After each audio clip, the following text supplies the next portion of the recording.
What's up, sunshine? I'm Coy Wire. Welcome to your CNN 10, especially on a hashtag Your Word Wednesday. Remember, keep your ears open to see if your vocab word was chosen to help write today's show. Let's go. We start today on Capitol Hill, where Ukrainian President Volodymyr Zelensky made a visit to Washington, D.C. Why? Well, President Biden has asked Congress to approve an emergency funding bill that would send around $60 billion in new support to Ukraine. Ukraine has been locked in a war with Russia for almost 22 months now, after Russian President Vladimir Putin ordered his troops into Ukraine for what was called a special military operation.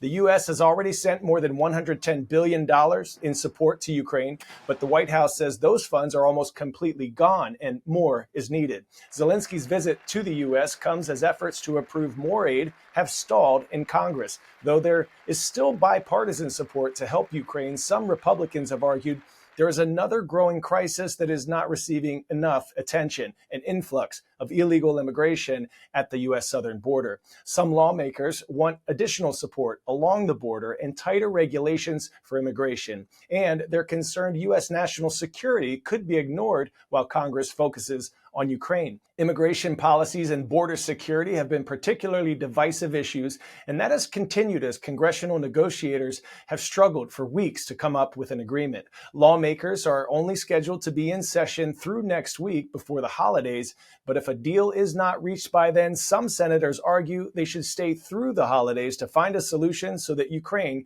can get the additional support they need. 10-second trivia. Pyongyang is the capital of what country? North Korea, Indonesia, Thailand, or Singapore?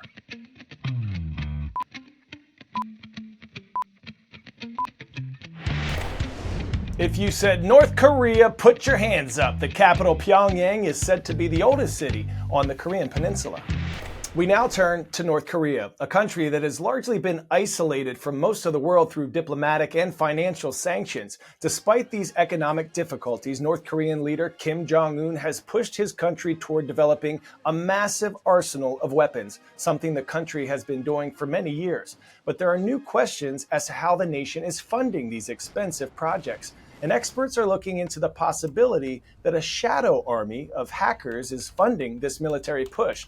It is believed this complex organization of international criminals have stolen billions of dollars in cryptocurrency over the last several years. CNN's Will Ripley explains.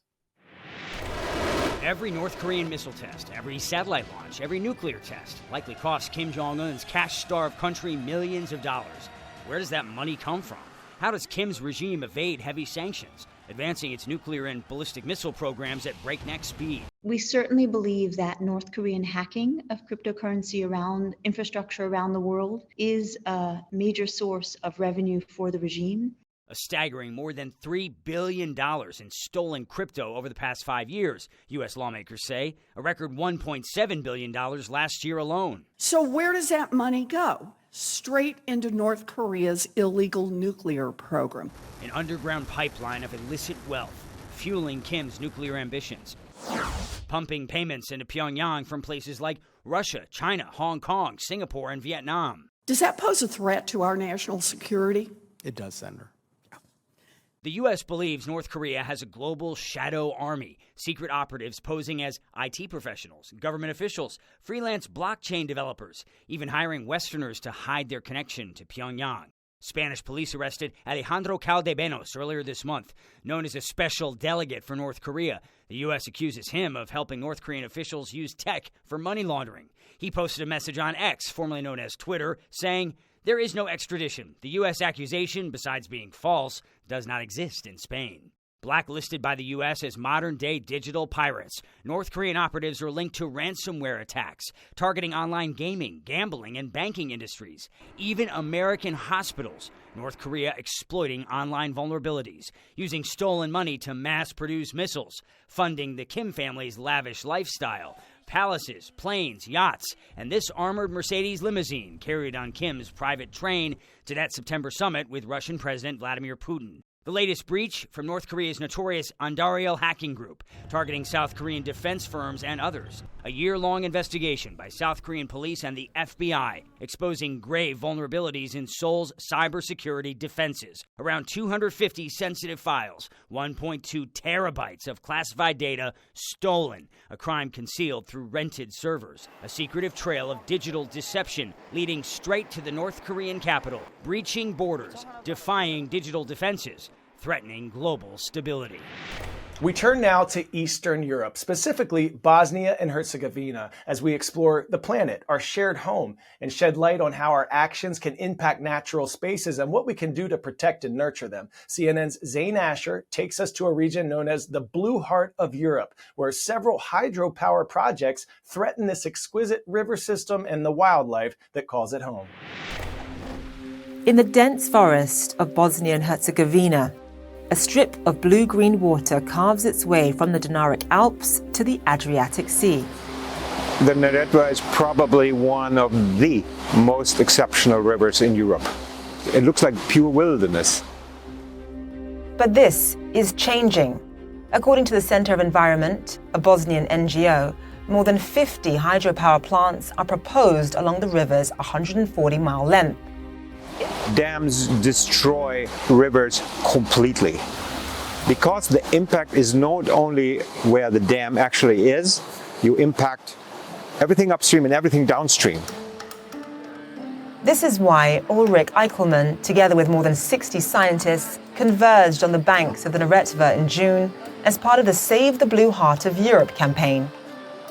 They're on a mission to collect data on the river's unique biodiversity and build a case for why it should be preserved. We need to do more than ever before to save the last remnants of European beauty. For some scientists, like Kurt Pinter, saving the river means wading out into the crystal waters and discovering who lives in it. But there is one species in particular he's searching for. What we try to find here is the softmouth trout. It's a very special and endemic trout which can only be found in a few rivers in this area. Already endangered, he fears the proposed dams could drive it to extinction. This could cause ripple effects across the surrounding ecosystems. It's a delicate balance between providing energy and protecting the environment. In Bosnia and Herzegovina, hydropower is a key source of electricity and could help the country transition away from fossil fuels. The campaign says it's not against hydropower altogether, but it wants to implement no-go zones in areas of key biodiversity. When a small doses might be correct and healthy, if you take too much of it, it's deadly. Recent history shows that nature can win. In March 2023, after several years of campaigning, the Vjosa, a river in the nearby Balkan country of Albania, was granted protection. The Balkans is one of the few areas of Europe where free-flowing natural river systems still exist.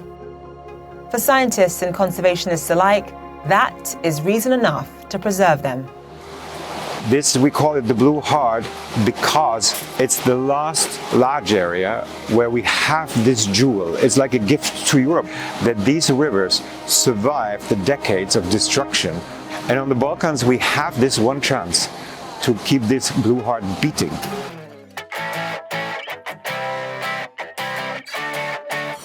Today's story getting a 10 out of 10. Cycle enthusiast Santas. Slay what? Most of them were not doniferous, but they were all gathering for a good cause.